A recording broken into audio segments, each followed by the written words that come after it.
Welcome to Politics Done Right. I am your host, Egberto Willies. This is a progressive program that will take the mystery out of politics.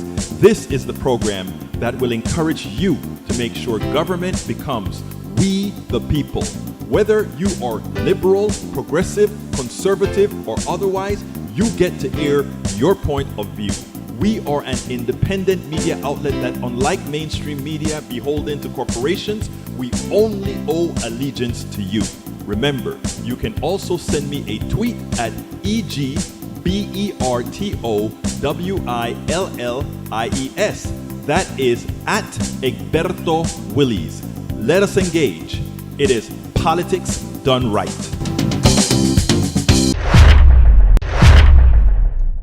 Well, folks, welcome to one more edition of Politics Done Right. I'm Egberto Willies, your host. Thank you so kindly for being a part of the show. We are going to have a wonderful show for you today. A lot of activism that I'm going to put on the screen today. I know there's a lot happening with Epstein and all of that. I got a good piece that Anand Giridharadas did today. I cut that little thing out of the piece that he did on MS Now, but it's so important, that piece. I think you're going to like to see it. Welcome aboard in the house, Elizabeth Raven de Caracas, Venezuela. T.O., how are you doing? Willis Calwood, how are you doing? We also have Michael Catlett, Susan Jagoda, Miriam Imerman. Welcome aboard. And my brother from another mother is in the house. Happy to see him. How you doing, Chuck Pinacchio? Chuck Pinacchio is the chairperson, the president, the founder of One Payer State. One Payer State, working incessantly to give us health care for all. Again, using a different method, state by state by state by state. I don't know. I haven't spoken to Chuck verbally in a while. Chuck, before I get started with the program, if you are at a point that you can actually call in and give us a little update. I always want updates. 281-823-7747. I just put it in the chat, 281-823-7747. And anybody can call in, by the way. I'm trying to get more folks to call in on this show. We got a lot of calls on our morning program, but then that one is on over the air. That one is FM radio as well as simulcast here. But I'd love to hear if you're available. Call me, 281-823-7747. I just want an update, see how things are going, given that I haven't spoken to you in a few weeks. So, llámame, por favor, si puedes llamarme. Call me if you can. Anyway, folks, we're going to have a great show for you. One of the first topics I'm going to do is Anand Giridharadas. That is the piece that he did talking about the Epstein class. Hey, Vicky Feedback. I have a little video of Vicky Feedback doing her thing today. I also have Cindy, who is with Indivisible, Kingwood with Vicky, telling us about No Kings and what we have planned for No Kings. And I have an activist, a star, a young lady that I simply love. I love what she's doing. She is doing it the right way. We're going to play her piece as well. Chuck Pinacchio said we've rebooted our anti-fascism website at http at fightfascism.us. Thank you for that, Hermano. Michael, I know you're going to tag that. Let me actually put it into the other. Let me see if I can get it into the other chat so that Michael Rudden can take a look at that. He likes to make sure to get those things replicated. There you go. That one is for you, Mr. Rudden. Let's see. For everybody in the chat, that is. Patrick Magner says, okay, Ray Bracken's going to start us off. Good afternoon, Ray. How you doing? Hello, Egberto. Talk to me, my brother. Yeah, so I actually got a chance to watch you this morning with Neil Aquino. Always a pleasure. I know Neil has his opinions about the Senate race, but I actually am encouraged to know that for all intents and purposes, Jasmine Crockett, as far as I've seen, has got a lot of popularity in Houston, and people need to understand, when they talk about electability, if Houston, if the major three counties, Houston being the number one, Right. Houston, Dallas, and San Antonio all Yeah, turn that's out Bear in our County. numbers It is Dallas County, Harris County, Bear County, and to and some Bear. extent El Paso. Yeah. Oh, actually, Tarrant County and Fort Bend are also part of Yes. what I've noticed is the target for what I'm named. But I actually want to direct my call to a personal story. I was out in the community, working with the Mm-hmm. campaign, and I rolled up on a young lady. She couldn't be no more than about 20 or 30-ish. And, Mm-hmm. we just asked her the simple question, do you plan on voting? And you know what her answer was? Maybe. And Oh my it God. was an arrogance to it that was like, I had to take a moment because, I'm training people to be Right. able to do this work. So, I had to take a moment to show my trainee like, hey, wait a minute. Why do you say maybe? You say that like it's something that, is To not be going proud to of. benefit you Yeah. if you do it. So, I went through my spiel and said, well, you think that your vote doesn't count, but if it really didn't count, why are they working so hard to make it inaccessible to you? If Right. it didn't count, wouldn't they just let you have it and then do what they're going to do after the fact? But once it's counted, you know that you've done your part, and Mm-hmm. that's the point that I was making to her. They've brainwashed us so well to believing that our vote doesn't count to where, even the thought of attempting to believe that it might make an impact is too much for some people. Like Right. they've really been brainwashed to the point where even if it's free, fortunately for most of us, because we want to keep free and fair elections, but they keep on Right. adding more stipulations and poll taxes and all of that to make it more inaccessible. But with that being said, while it is accessible, all you have to do is just go there. And I tell people to go vote early because if you, let's say for the sake of argument, if it is a waste of time, as some people believe, if you go and do it early, it won't take you as much time. 50-50 chance the person that you voted for wins. If they do win, you could at least say, hey, I voted for that person. Now I get to see what they are going to actually do.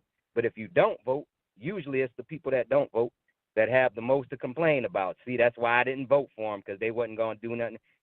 It's a vicious cycle. And I do everything I can within my power, Berto, to try to reverse it one conversation at a time. That's what you have to do. And again, remember, our people have been. When I say our people, I mean Americans in the aggregate have been indoctrinated into thinking they're powerless. When in effect, we, as long as we don't let fascism set in, we are the powerful ones, and we cannot go ahead and mess with allow them to change our minds. I just want to address something that Michael is saying in there. Michael, you have to be careful. Let me tell you, we are into Texas politics here. And let me just say that, I like both of the candidates, Talarico and Jasmine Crockett. But as far as the most competent person that would be going into the Senate, it would be Jasmine Crockett, based on, just based on competency. She gave a speech yesterday that blew my mind. I'm still trying to get with her press people. I got a response from them that they sent me to another place to try to get her on. She gave a speech in Fort Worth. I think it's a couple of days ago. Gosh, she was in Ohio, questioning whatever Wenster or whatever the guy's name is. And when she said some of the things that she said, and then I went back to Talarico and took a look at his consummate speech. It was like, wow, yeah, there is. Again, I am going to fight hard for whichever one comes out.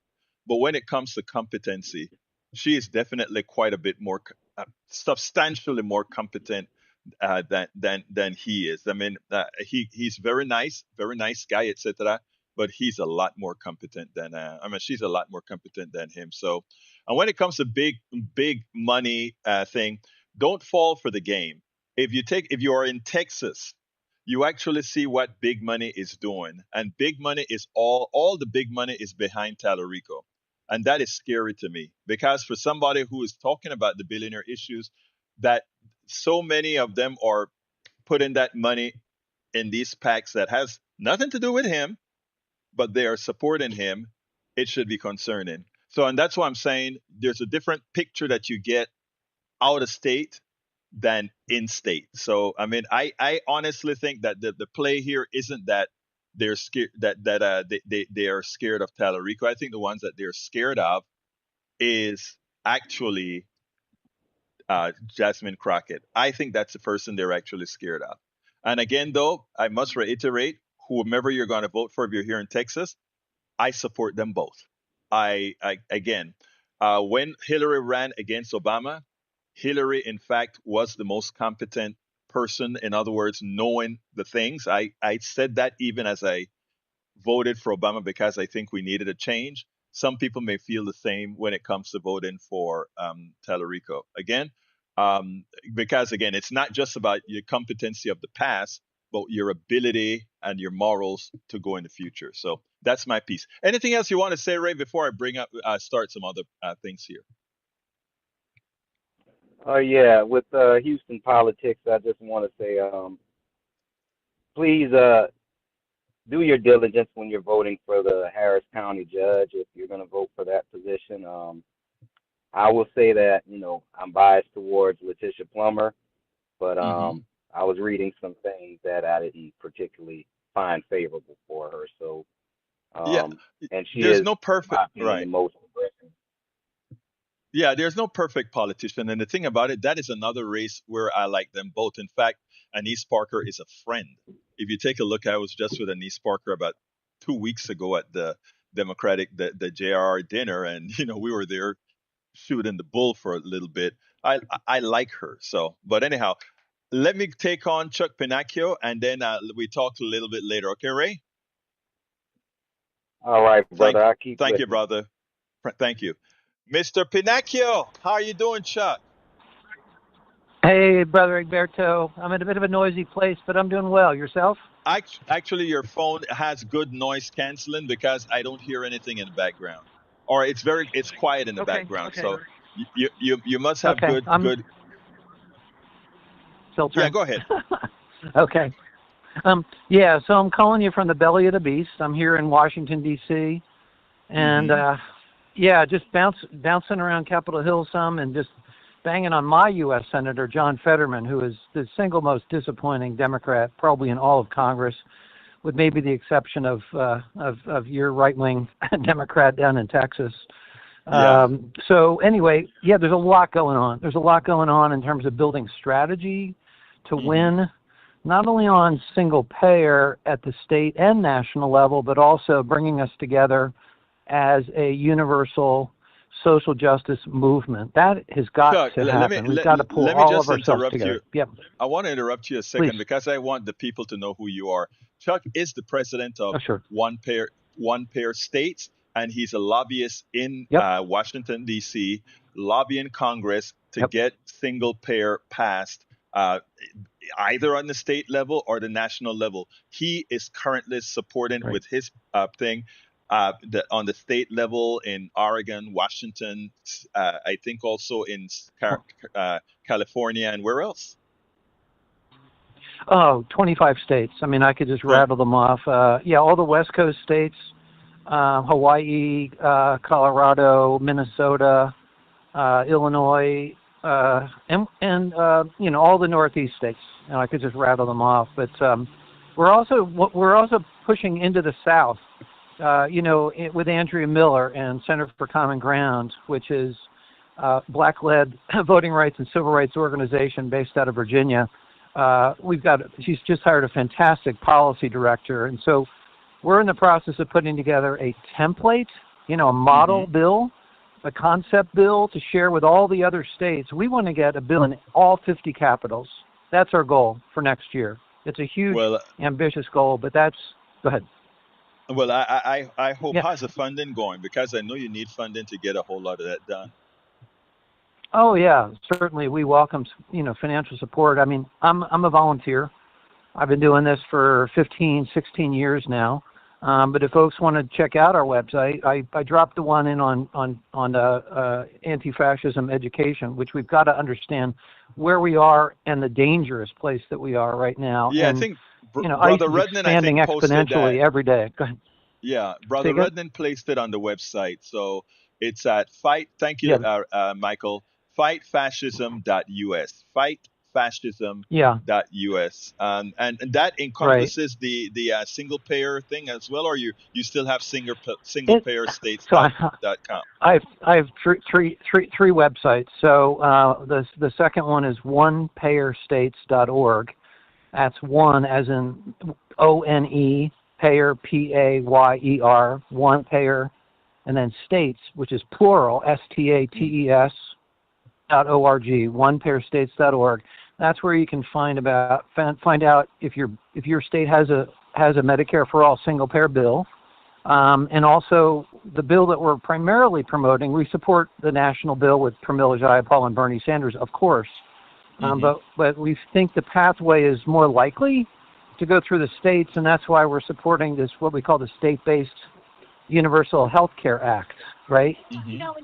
Being carried by Ro Khanna in the House and Ed Markey in the Senate. And that bill would give states access to the federal health care dollars that are currently being paid out. It accounts for 50 to 70% of the total health care spending, right, that's paid to Uncle Sam. Medicare, Right. Medicaid, CHIPS, and so forth. So we think that we can get that passed with more conservative voters, centrists, even right of center Democrats and some Republicans. The national bill, I mean, just to be honest and be strategic here, we fully want to get to that point, but we think probably the best way is to model the solution in In one the or more states. states. And That's, then when the states show how yeah, that's, successful they are, it'll be a lot yep, easier for the yep, national because all the other guys are going to want to jump on that's, board.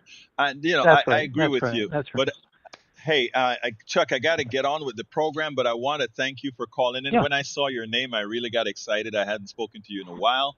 Wanted to know how your lobbying yeah, effort was going in DC. So thank you for checking in. Okay. yeah. Absolutely, and looking forward to seeing you at Netroots in Philadelphia, and Yes, maybe we'll be Labor in Notes Philadelphia. in Chicago, first 2 weeks in Yeah. June. I don't know if We'll I'm stay going in to make touch. Chicago, but I'll make. I am supposed to be making the one Philly. in Philadelphia. All right. Okay. Well, okay. Love you, brother. All the best to Love you, brother. your fan base. Take care. Be Thank, well. Cheers. thank you, brother. Have a great one. All right, folks. That was Chuck Finacchia, who is the president of One Pair State, and He's also working on some multicultural issues. He understands that we are only going to be successful as a state. I mean, as a country, if we get rid of a whole lot of these shenanigans that's going on. Okay, we have quite a few videos here that I want to put out. I'm going to start with the Anand Giridharadas video, and let's put it this way right now. First of all, I want to say this: Donald Trump is all over those redactions in these in the Epstein files. We know that there is likely some quite a things about the things that this guy has done.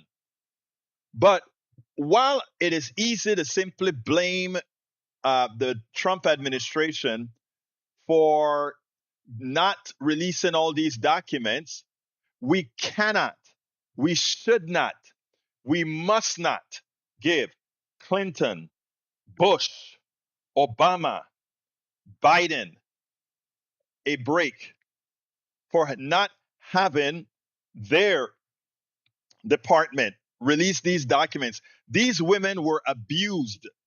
These women were taken advantage of for decades, 30 years or so, I believe it is, or more.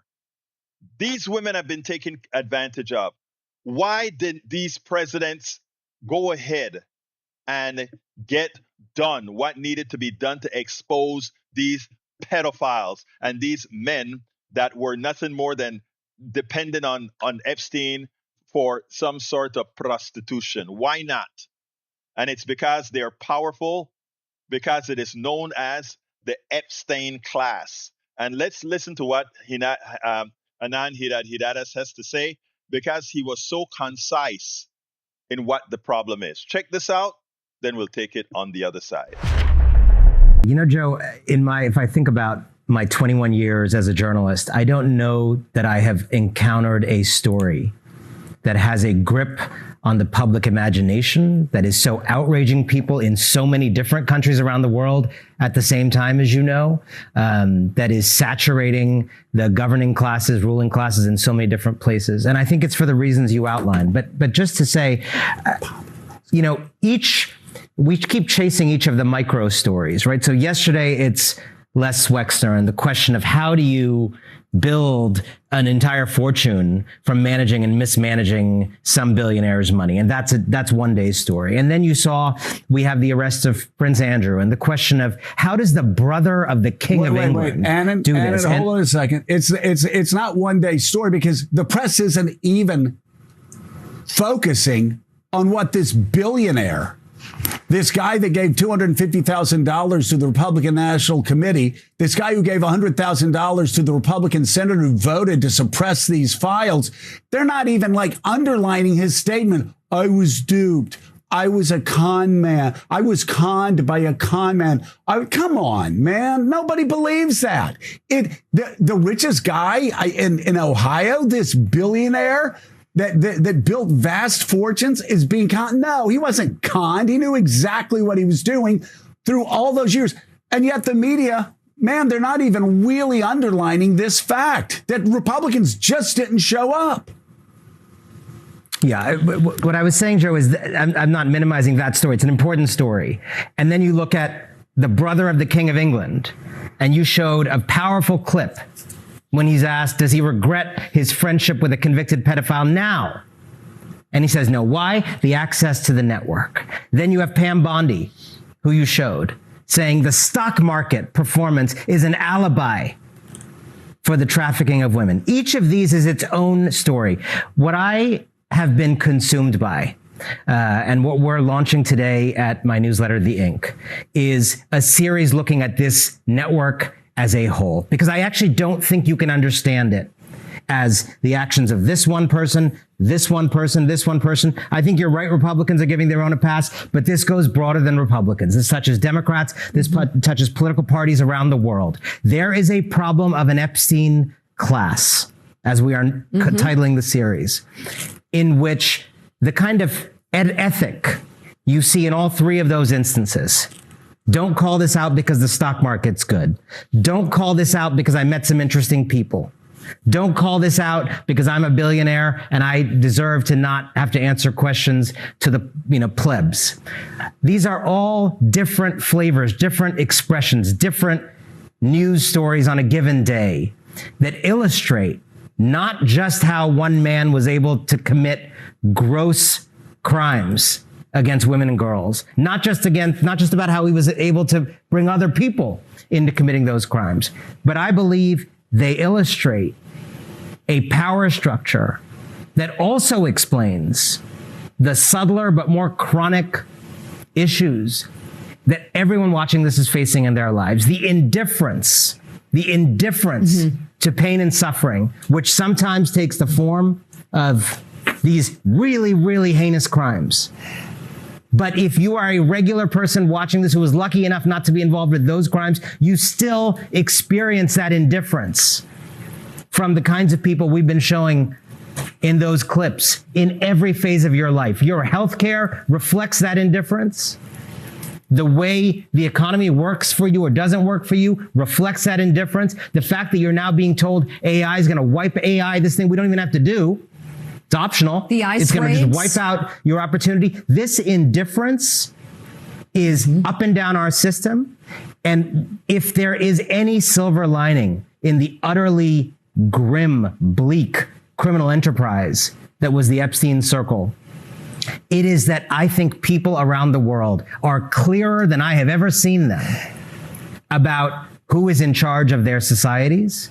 I think people out on the street are clearer than they've ever been about the fact that we have all been tricked into bickering politically with each other and thinking our neighbor down the street who votes differently from us is our problem, when in fact there is a powerful Epstein class, left, right, moderate, radical, in business, in philanthropy, in academia, whatever, who are united by a solidarity to other people like them, who are not loyal to the places they actually live in, and who are the thing standing between you and the life you deserve.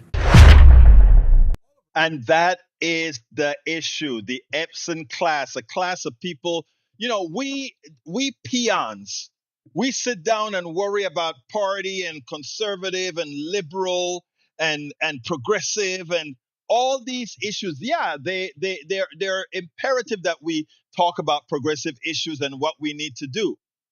But you know what? There's this class of people that just do whatever they want to, and whether something is progressive or liberal or conservative, they don't give a damn about that. They just care about power to do whatever they want to do. And that is the class that Anand Giridharadas is talking about. Look, we have from a moderate guy like Bill Gates to a crazy guy like Bannon to a nutcase like Musk. All these wealthy people somehow involved with Epstein and in that lifestyle. And somehow, I want you guys to think about it. They always talk about if you want something to leak, let it into the government and it'll leak. But somehow, for 40 years, this Epstein thing didn't leak. That's what power is all about. And it's now that we had a ultra conservative congressman and a liberal congressman, both of them get together and didn't cave as they force the issue to protect these women. The Epstein class is the thing, guys. The wealthy class. And that is what we have to fight. I've told you many a times that capitalism is a fraud, that all of this, we are just peons in the game. The comedian that I so love that always talk about, we live in a dream and you ain't in it, or something to that effect he talks about. Every time I want to talk about my favorite comedian, I forget his name, but you guys know who he is. Anyway, let me change a little bit. Have you noticed we have a lot of billionaires of all stripes? Have you heard Oprah go on her show and knock President Trump? I want you to go look at the convention speech, the DNC, and look at how Trump was addressed by even Democratic billionaires. Okay? Take a look. When we talk about not Richard Pryor, I'll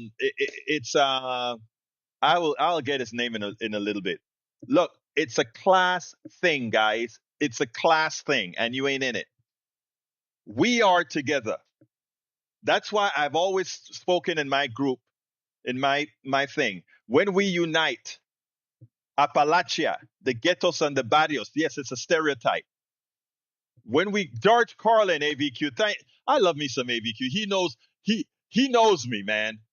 AVQ. Anyway, I didn't welcome everybody. Bruce Pollard is in the house. He says it is unlikely that is a unique dad guy. Melissa Bowie. Hey, Melissa, how you doing, beautiful? Talk to me. I'm well with you. Talk I'm to well. me, Can you hear sis. me? Yes, I Hello? can. Can you hear me? What's going on? Oh, nothing. I was calling because I thought you was live on the show. I am live. Oh, what's up, people? What's up, Houston? I was Well, calling. Melissa, I am concerned about your mental state, my dear beautiful sister. I answered you. Did you think I Why? was AI? Do you think I was AI or Yeah, something? Answer yes. me, You never Melissa. know. You never know out here. You never know out here. I could be watching a video and it's not live. I'm just making my pause just because I Okay. get caught a lot of times.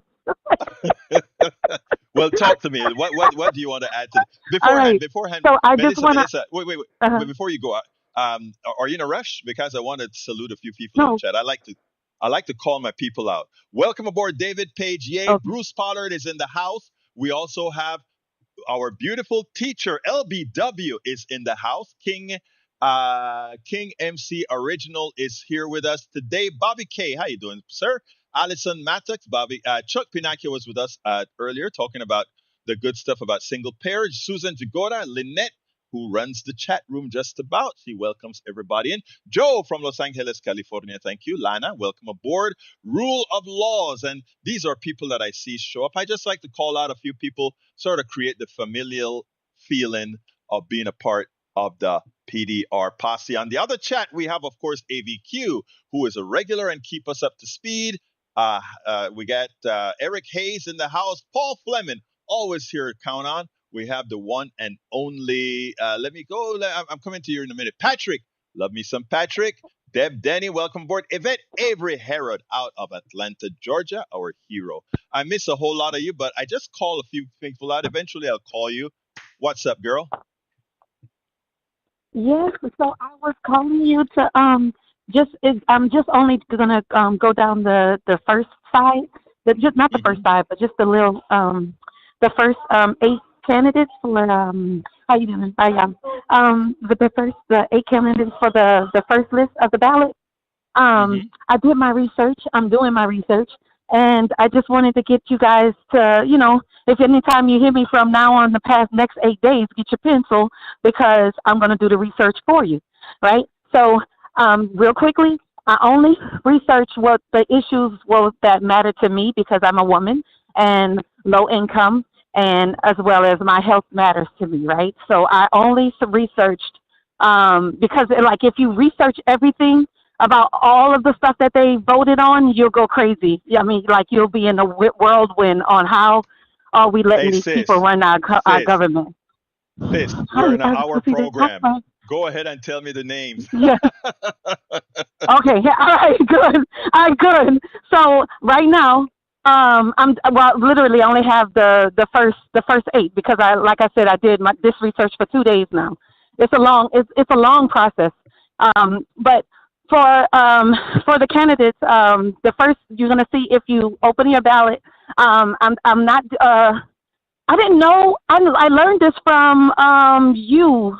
And what's his name comes on in the morning. I don't. I'm bad with names, but I learned this. I didn't know that you can be one on one side, and then you show up to the booth, and you can have a change of heart and vote Democratic. You can be Mm-hmm. either or in Texas, and I think that's what a lot of people don't know. So, but Okay, anyway, I am a Melissa, Republican. I want Melissa, to I say know you're a Wesley Republican. Hunt. Yes, go ahead. Okay, Wesley Hunt. Okay, so Wesley Hunt votes 4-1. He does not vote on women's rights, on anything women. But he did vote 4-1 in his whole career. He votes to silence people. He voted for the BBB. He voted for the 2012 C-19 to Melissa, give. I think Melissa, in Me- Melissa, 2012 Melissa, they Melissa, hit us. Melissa's beautiful. What I need from you right now, sis, because I have some other videos I have to play. So give me the 8 names that you're Okay, talking about. okay. So who I'm talking about is No, the only people that matters on it is these 4 people: Wesley Hunt, Cornyn, Paxton. That's it. All the other people are Okay, ghosts. Like, there's no history of them. So even if you vote for them, you're basically going to give your vote to those 3 people. So don't even worry about it. Don't vote for them people. Okay? So I didn't put their name on it because if you research them, they don't have a vote of anything. It's like they popped up out of nowhere. okay. Well, So thank you. don't even do it. All right. Well, Yeah. thank you, sis. We'll continue. We'll I'm continue gonna put it in another the chat day. what I'm talking about. Thank you, Yes, I'm gonna put it in the folks. chat because right now I'm rambling and I'm trying to get out of here. But Yeah, I I'm gonna put know. it in the chat what I'm really talking about. But I don't think y'all really want to vote for that side. But the people, I know who I'm talking about. Okay, I'm Thank talking you, about sis. We'll talk. my side. All right, Melissa, I'm trying to all throw right. you off, Melissa. I know, Have a I know, wonderful day, I know. sis. Thank, Bye, thank you, bye. sis. Have a good one. All right. Anyway, Melissa was actually a board member at KPFT. So I think she's still on the board. Anyway, folks, I got some videos. I first want to play a video of an activist who challenged the governor, and I'm going to play that right now. Love this young lady, 22 years old, and baby, she did it, and she continues. The leader of the Indivisible Kingwood, you have a whole lot of big stuff that you guys did. Christina, let me tell you, how you doing this afternoon? Good, how are you? I'm fine. Look, I saw a video last night. You went into the belly of the beast last night. Yes. You actually spoke to the governor last night. Yes, I did. First of all, tell us a little bit about that event. Well, it's the Kingwood Tea Party event, and I believe it was specifically for him to speak on property taxes, local debt, things of that nature. But I kind of just wanted to go and make sure I asked a question that's related to immigration. Well, my question was kind of related to taxes. I asked about illegal immigrants, and does he acknowledge the fact that they pay billions in taxes annually? And I also mentioned the fact that they commit less crime than American citizens per capita. And I wanted to see what his response would be. Because Crenshaw, he kind of answered my questions. He deflected a little bit. But, I wanted to see what a governor would say. But honestly, he didn't answer my question very much at all. I just wanted to know, and do you acknowledge that illegal immigrants pay billions in taxes annually and commit less crime than American citizens? And if so, why not offer more pathways to citizenship? So here's what I'm going to tell you. Mm-hmm. And that is what the United States has gone through over the past 4 years is the most catastrophic 4 years I've ever seen in the history of our country. Joe Biden opened up the border and allowed more than 11 million illegal immigrants to cross into our country, completely unvetted. People from more than 150 different countries across the globe, including known terrorists, known murderers, known rapists, and the President of the United States and I as governor, we have one job right now, that is to secure the border, stop illegal immigration, and to remove those who pose a danger in our country. The governor will always answer questions. Right. Unless somebody's screaming. Screaming, yeah. Nobody would. So, thank you. Well, I was about to take exception to what you said when you said he answered your question, because what he did was he gave a false campaign speech. Yeah. And, being a person married to a Latina woman who should know better, but of course she may be one of the mejorando la raza Latina type women. Mm-hmm. But my problem is that he knows better. And he went out there and gave those people a speech. These people otherwise don't know, but he does. Yeah. He just kind of did what they usually do, is just deflect to Biden, deflect to Obama, deflect to anything possible that they can, blame their reason on. And then, I didn't mention the facts that I brought up, which are backed up by Congress.gov, DOJ, all of those websites. And let us hear the facts that you brought, because I think people need to understand that about immigrants. Tell our audience a story. Yes, actually, this guy came up to me after and was like, "Are you the one who asked about the immigration question?" I'm like, "Yes, sir, I am." And basically, I just kind of told him, he didn't know that immigrants pay taxes other than sales tax.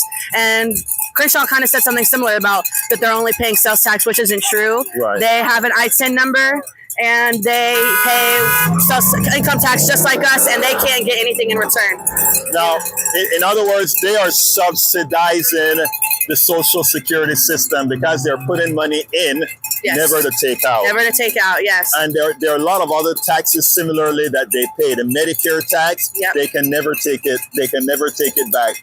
And let me just tell you one of the most important pieces I saw that you did. One, as you were approaching the governor and you started to walk back, somebody came up to you and thanked you for being civil in the way you asked the question. Yes. And I want to tell you that, first of all, as a young person, as somebody engaged in activism, that is the most effective form of activism when you are in a spot like that. Yes. Secondly, I want to tell you that I enjoyed watching the 4 or so minute conversation you had with the guy that is running for, I think it is Education Board. Yes. I think you also gave him a lesson. He thought he was teaching you something. Yes. But tell us a little bit about that. Well, yeah, he did come up to me, and he's a teacher at HISD for years. He also he made it a point, he has 4 degrees. Yeah. But he basically was just trying to tell me about what other countries allow legal immigrants in at this, amount. I just kind of was telling him some more facts that he didn't know about. And unfortunately, though, at the end, which wasn't on video that you saw, right. He ended up asking me if I'm from the United States. So, yeah, I was like, yes, sir, I am. Well, you see, that is the interesting thing. They want to use your Latinidad against being American, when many a times what occurred is that the border crossed you. Yeah, exactly. Yes, my grandfather came here in 1970s, and so did my other grandfather, and my great grandpa and stuff. They're all from Mexico, so my family's been here for generations. And he doesn't realize he's actually the newcomer. Yes, exactly. Well, let me tell you something, Christina. One of the reasons I told Cindy I had to come out and speak to you is that I thought you did a great job. Thank you. You are the specimen of what our type of activism is supposed to look like when you're going into these different realms to enjoy. So thank you very much. Thank you. Yeah, I was very happy with what Christina did and how Christina did it. She understood her environment. When we are out there in the field, there's a certain way you protest in the field. When you are going into their domain, there's a certain way that you actually get heard. And at a young age, Christina did it perfectly. Nobody stopped her when she was walking there. She actually got her question asked because of the modal in the way she did it.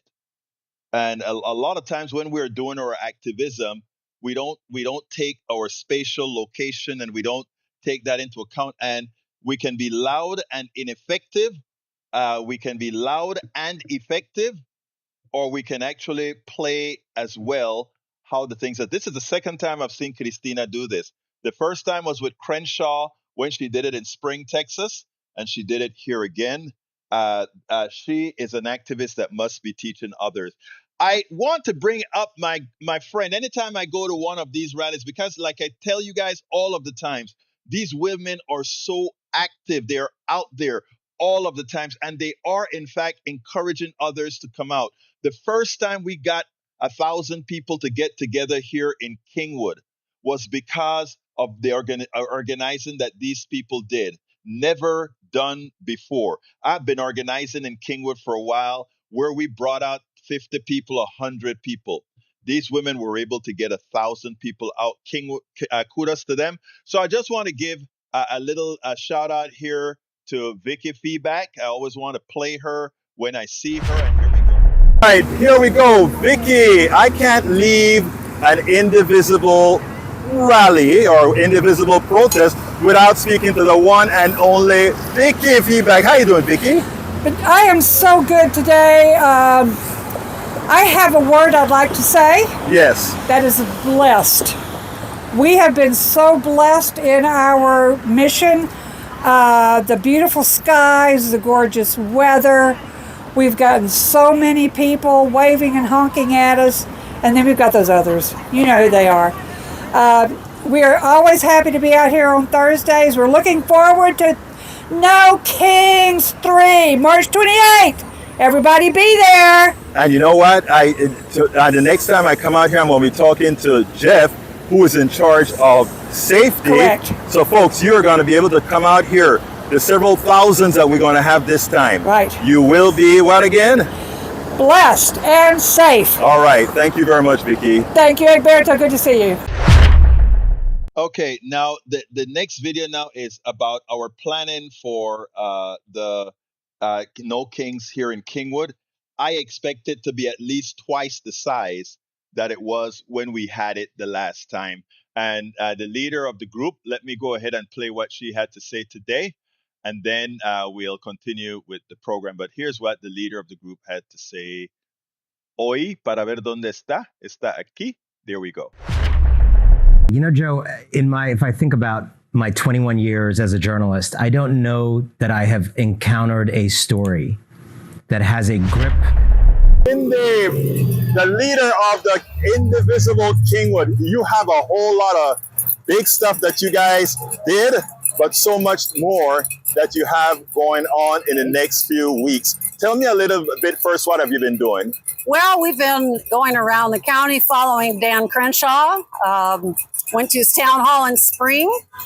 Of course, it was a repeat performance of what he did in Kingwood, except that many more people were against what he had to say, and they were tired of the rhetoric. We've been having candidates come out and talk to our group on our bi-weekly meetings. And you had a great meeting last night, yeah, right? we did. We had 3 people come in and talk last night. It was great. Everyone we've had out has made comments that I'm very proud of. They come in the room and they hang for a little while, and then they say, man, this group has such a great vibe. And that makes me feel awesome because we do have a good vibe. Our group is very cohesive. We're all very different, but we mesh really well. Well, I mean, remember, your group is the first group in Kingwood that has brought out 1,000 people to a protest. We've had all kind of groups around. True. And this is the first group that has done that. So I think that your performance speaks for who the group is. Right. The group is awesome. Let's see. We've got No Kings coming up on March 28th. What are you doing to plan for that? Well, we are working pretty hard, actually. We are anticipating maybe having over 1,000 people. Of course, they're spread out along the street. So we have formed a safety team comprised of 18 people. We've purchased walkie-talkies. We have a whole system that we're building as far as safety. We've got a group of 12 people that will be doing crowd counts. What else? We're trying to get the word out. We're up on the website for No Kings on their map. You can find us. You can sign up. I don't know. That's all I know right now. Well, I mean, we'll keep people posted. But look, right now you're doing this is a weekly, I don't want to call it a protest, a weekly engagement with near Dan Crenshaw's office. This is a politician that is doing very little for us. Correct. There's a good Democrat that's running against him that I interviewed a couple of weeks ago. Yes, we need to get him out here. Sean Finney. Yes, because no one in the area knows about him. Right. So we're very concerned about that. And we need him to get out here and knock on some doors and meet these people in this community. Well, I'm going to tell you to look into the camera and give Sean Finney a word. Come on, Sean Finney. We need to know who you are. My people are asking about you. Well, you know, like I said, we did an interview with him, and I'm pretty sure Sean's going to come out here. He's been all over the county. So. This is a big. The thing about it is Crenshaw's district is huge. It goes from here. I think it goes down to Clear Lake, if I recall. I think so. I don't know what the new map exactly. I don't know what the new map says. Yeah. But yeah, he's got a lot of ground to cover, and he needs to get his name out there. I don't think Crenshaw's going to make it through this primary. I think Toth is going to get the nomination. So we're going to be fighting against somebody who's even more right-wing. Well, that gives us actually an opening. Yeah, maybe, because not everybody's going to want that type of governance. Right. I think people are getting tired now. They're starting to see what that type of governance represents. Well, let's hope so. Let's hope they're seeing that. I think so. If you take a look at the response that you guys are getting, yes, you get a whole lot of the nuts every so often, like that lady that just passed. Right. But most of what you've been seeing is people giving you a positive response. Yes, and we're very thankful for that. We just want people to be aware that we're here. Our group has grown quite a bit, substantially, actually, online. And it's because we're out here. They see us, and then they post on Facebook, who are those people on the corner, you know? So we say, hey, it's us. And then they want to be involved. Well, look, Cindy Hendrickson, you keep on doing this excellent work. You, Vicky, name me a few more others. Oh, Christina. Oh, my gosh. Jackie, Jeff. I mean, we have so many hardcore, stable group members, and we can throw down a protest in 5 minutes. You know, we just get in the car and we go and we show up, and I can count on a handful of people to organize themselves now, which is fantastic. Well, you got sick the other day and your group performed for you. They did, and last night we had our meeting. We had candidates, but Greg Abbott was having a Tea Party festival over here, and we had a handful of people show up there. And Christina, who's our brave young woman, went into the meeting and managed to get a couple questions in and video, and it was fantastic. I'll be playing that on my show today. Awesome. But look, thank you very much, Cindy, for all that you do, okay? Great. Thanks, Egberto. All right, folks. I am so impressed with this group. You know, I put them on frequently because I think they are what you call they're catalysts for others. In other words, other people see this and they want to engage as well. They want to engage as well. All right, let's see if para ver. Lynette says, well, that's the conversation between Lynette and Bobby, I think. Whoa, Susan, that's a long one with names. I can't get to that one right away. Beautiful. Governor Abbott Hot Wheels is a pathological liar. David Page, yay. That's absolutely true. LBW says, you're talking about George Carlin. You are absolutely right. Why can't I remember George Carlin all the time? My wife has bought me all of his books. He writes books too. He's dead now, but he writes books. So I have his books with jokes. I don't have a lot of physical books, and I don't read but political or scientific books or George Carlin books.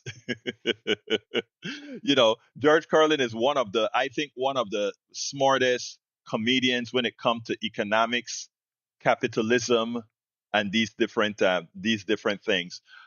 John Kim, welcome aboard as well. Okay, let me see if I can get to one of the shorts from our buddy here. Let's go with conservative hypocrisy. I think that one sounds meaningful. So let's go ahead and do that one for our brother Radnin. Make sure and play something that he goes out and finds for us. Here we tracked by the U.S. government, you're going to love this. Recent reports by the Washington Post show that the DHS has issued thousands of administrative subpoenas to companies like Meta and Google. That's interesting. What are they looking for? Personal information connected to online posts critical of ICE. So, personal information, names, emails, IP addresses can be turned over to the government because someone was publicly critical of a federal agency. That's not a good sign. If you didn't know, the United States of America was founded in rebellion against a government that punished dissent. And that rebellion and outrage is what led to the creation of the Constitution. The American Revolution was about limiting government overreach, and your First Amendment right protects your right to publicly criticize the government. Your Fourth Amendment right protects you from unreasonable searches by said government. So, they are coming. Creepy. If you like being tracked by Michael, that ending is funny. Did I do the one with the national debt yesterday? I thought I did, but maybe I didn't. Well, let me go ahead and do the one with the national debt because I think that one is rather important. And then after that, we'll move on. Okay. After that, we'll move on. Check it out. And then we'll take it on the other side. Here we go. Hi, everyone. Happy Wednesday, February 18th. You may have seen the headlines that U.S. credit card debt has reached all-time highs, but as with anything, to truly understand what that measurement means, you have to look at the detail. The Federal Reserve Bank of New York reported that U.S. credit card debt reached $1.28 trillion to end 2025. And as you can see in this chart, that is a record level of debt. However, this is a nominal figure, which means it is not adjusted for inflation, and it's also not adjusted for population growth. So in order to truly understand what this record level of credit card debt is telling us, you have to look at some other sources. One such source is Bankrate's annual credit card debt survey. And in this year's survey, they indicated that 46% of credit card holders are carrying a balance. And this is an increase versus 39% back in 2021. Wow. While this may seem like a modest increase, also in the survey, 61% of credit card holders indicated they had been in debt for a year or more. And this is an increase from 53% in 2024. And 22% of these credit card debt holders don't think they'll ever pay it off. That's more than 1 in 5 people. But even more alarming is that 33% of credit card debt holders indicated that the credit card debt was coming from day-to-day expenses like daycare and utilities. And this is up from 28% in 2024 and 26% in 2023. It's estimated that average cardholder balances hover between $6,500 and $7,000, and with average interest rates hovering around 20%, the interest costs are stacking up. And this is why 22% of debt holders in this survey don't think they'll ever pay it off. And my 2 cents is, while the record level of credit card debt is interesting, the fact that more cardholders are carrying balances and more cardholders are using it for day-to-day expenses points to a consumer that is in financial distress. So while U.S. credit card delinquency rates have been holding pretty steady, it's something I'm going to be watching. If you like my content, please like, share, and follow, especially across other platforms, and let me know your thoughts in the comments. Don't forget to give her the share, since we are using her video as instructional material here as well. Anyway, folks, we are near the end. Anybody wants to call in? I got a minute or so I can speak. 281-823-7747. Again, that number is 281-823-7747. Patrick Magner says mortgage payments over 90 days delinquent is at the same number it was in 2008. Now that is scary, because that's when the that's when the markets collapsed. Well, actually, they didn't collapse; they froze. They went into what we call well, let me go ahead and get this call. Who do I have the honor of speaking with? Hello, Alberto. I called you a few days ago, and unfortunately, like today, it was at the end of your broadcast. I'm just going to bring up a topic you said you were going to talk about, and you're definitely not going to talk about today. Hold 1 second. Let me just tie another call in as well, and then I'm coming right back to you. Okay, go ahead, sir. Let me go ahead and get the call.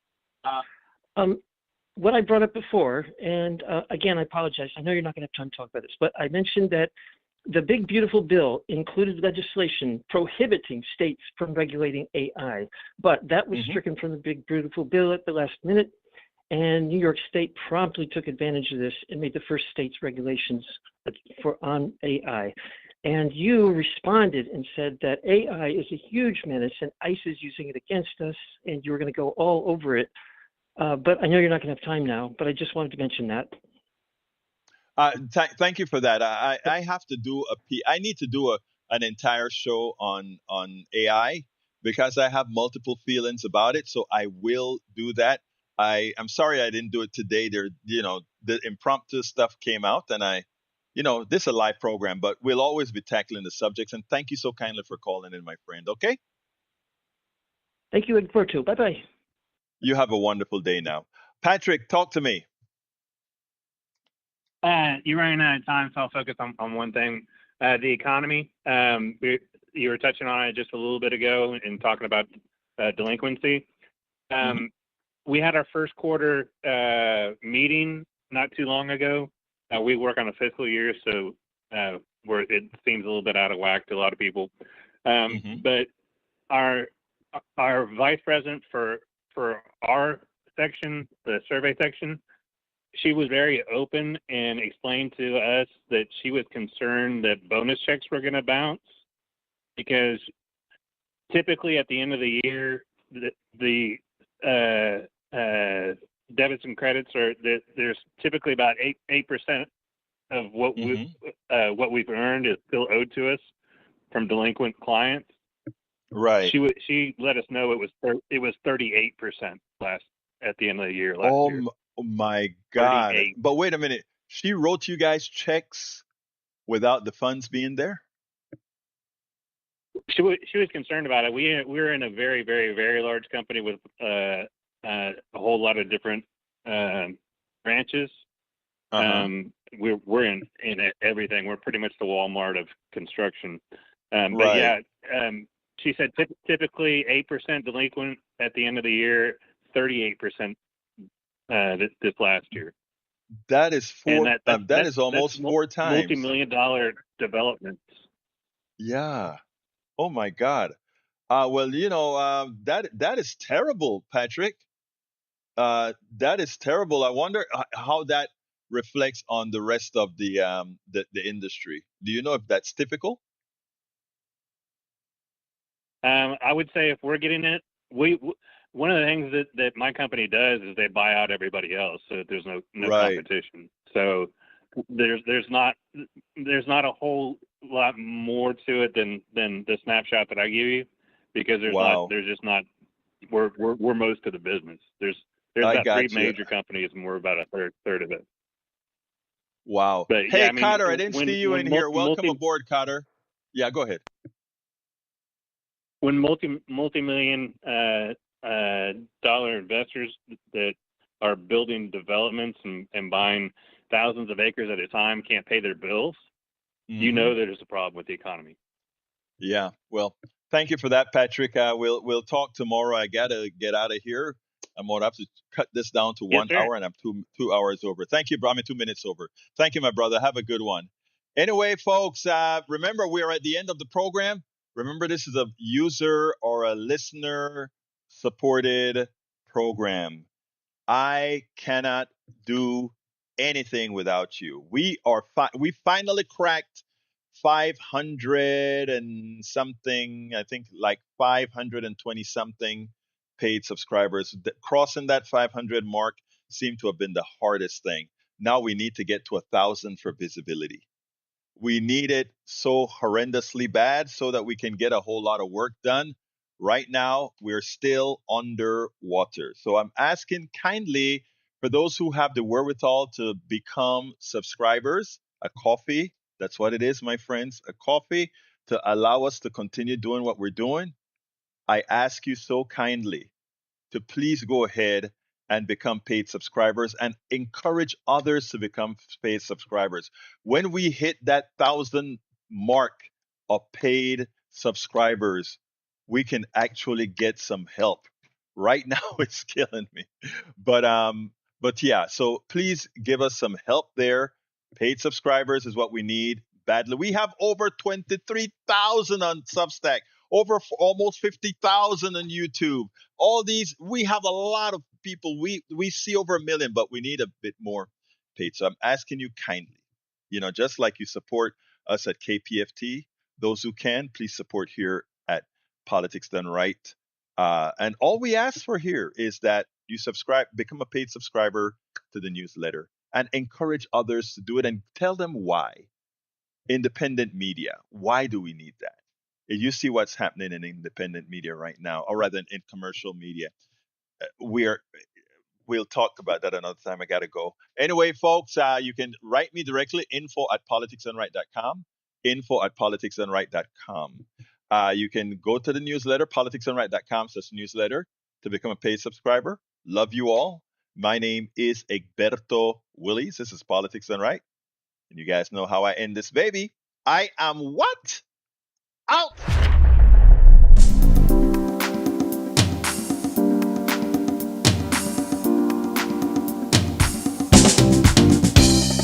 Welcome to Politics Done Right. I am your host, Egberto Willies. This is a progressive program that will take the mystery out of politics. This is the program that will encourage you to make sure government becomes we the people. Whether you are liberal, progressive, conservative, or otherwise, you get to air your point of view. We are an independent media outlet that, unlike mainstream media beholden to corporations, we only owe allegiance to you. Remember, you can also send me a tweet at EGBERTOWILLIES. That is at Egberto Willies. Let us engage. It is Politics Done Right.